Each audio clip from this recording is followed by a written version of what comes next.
As I mentioned there, more than 1 million were offered visas to live and work in the UK over the last year.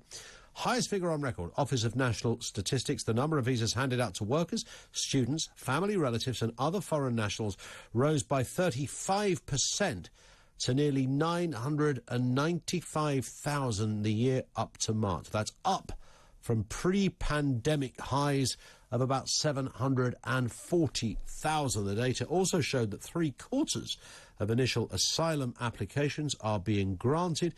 That is the highest rate for 30 years. This is despite the government's claim to be cracking down on illegal people arriving and bogus claims. Does the UK have a working immigration policy? Steve Valdez-Simmons is Refugee and Migrants' Rights Director at Amnesty. Ben Harris-Quinney, Chairman of the Bow Group. We only speak to people who've got a double-barrelled surname on this programme. Welcome to you both. Steve, firstly, just give us your overarching reaction, if you would, then, to this figure of 1 million. Does it show that we have a problem? Does it show we have a skills shortage? Well, it most likely shows, and I'm sure that more analysis needs to be done, but it most likely shows that migration to the UK is changing. So before, a very large proportion of migration came from the European Union. People, of course, who did not require visas, still don't require visas, in fact, but came previously under free movement rules. Now, it may be that more workers and more students are coming from outside the European Union and from countries where visas are required.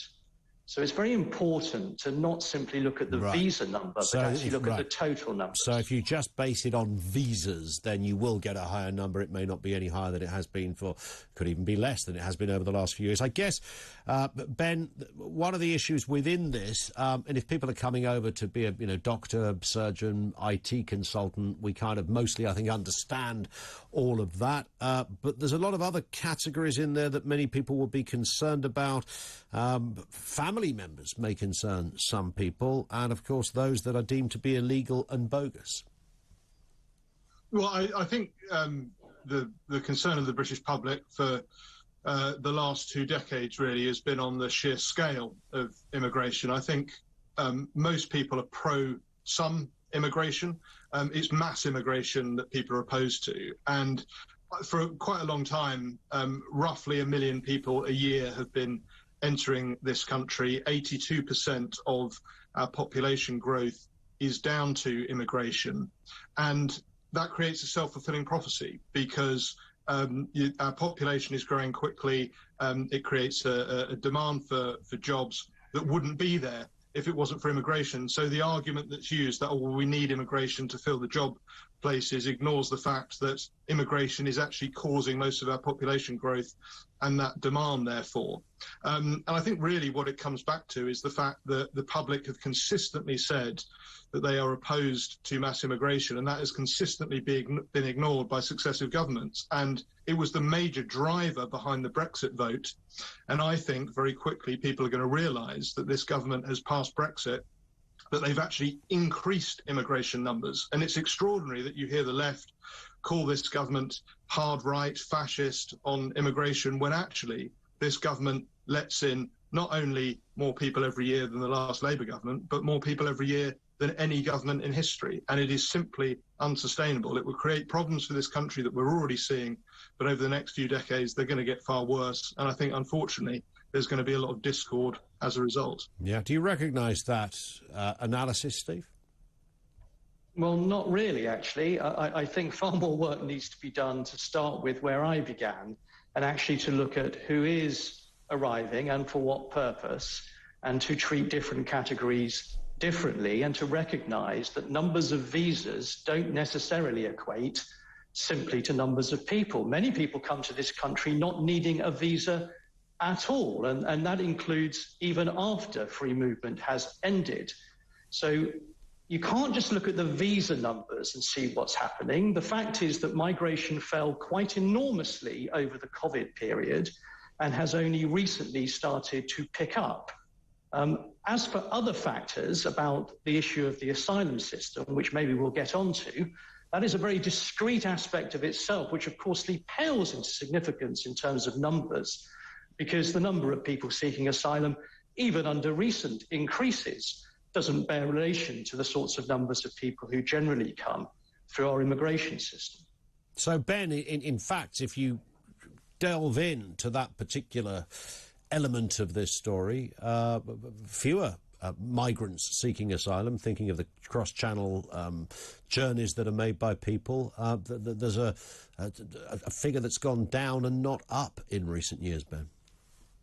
No, I think this year we're at the highest level since 1975. I think. I mean, the British people's concern about immigration, I don't think predominantly rests with genuine asylum seekers. It rests with the sheer numbers. It rests with mass immigration. And actually, I don't think there's anything wrong with genuine asylum seekers. I think that we should have a limit each year, and I think we should process that via our embassies to stop people and our consuls to stop people flooding in on the boats, which is very dangerous, and of course illegal immigration, which people don't like either. But you've got to return to the point that whatever metric you use, the numbers continue to rise year on year. Things like the pandemic may occur, but the general policy of successive governments has been to ignore the public concern on immigration and to really bring in more and more people because the economy is addicted to cheap labour.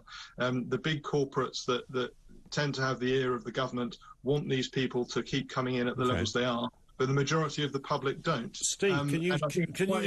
That's been ignored. OK, Ben. I mean, Steve, respond to that point from Ben there, who suggested, I think I got this right, I don't want to misquote Ben, but that immigration and those coming over like channel crossings are the highest since 1975.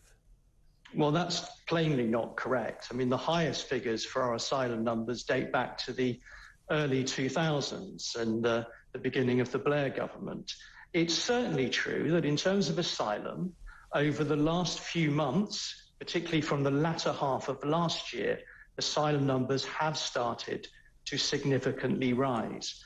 I think the most alarming thing that the statistics that we should be looking at the moment show, however, is that for a very much longer period before that and continuing, the backlog in our asylum system has been spiralling out of control throughout the term, for example, of the current Home Secretary. And what all that means is that trying to manage any sort of immigration system, including the asylum system, gets increasingly impossible because if you have larger and spiraling backlogs, your capacity to deal with what's in front of you, whether it's rising or falling, which over her period it's done both, is obviously hugely diminished. Ben.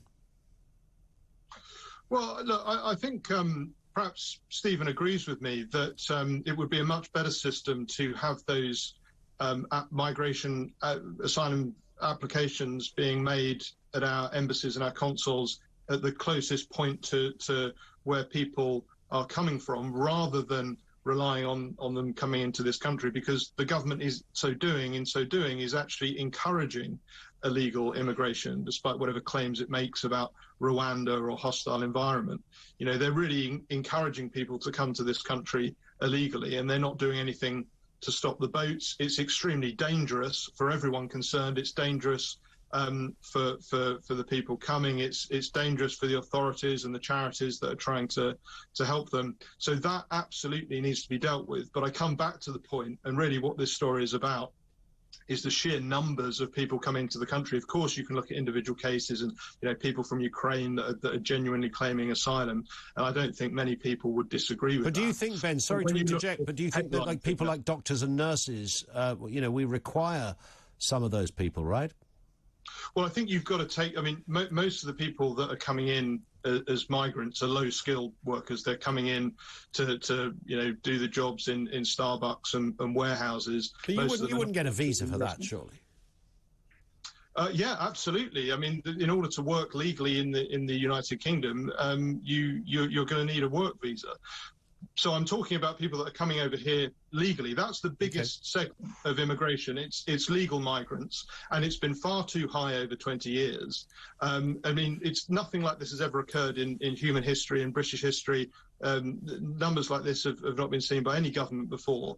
And I think the scale of that is what's got to be understood. The fact that 82% of our population increase is down to immigration. And that's something that if this government doesn't get a grip of, and if successive governments don't get a grip of, not only is it going to cause major problems, but you're going to see another thing, an uprising like Brexit, because people have consistently said they didn't want it, and they've consistently had it forced upon them. All right, Ben, thank you. Ben Harris-Quinney, Chairman of the Bow Group. Steve Valdez-Simmons, he's Refugee and Migrants' Rights Director over there at Amnesty International. Thank you to both of you.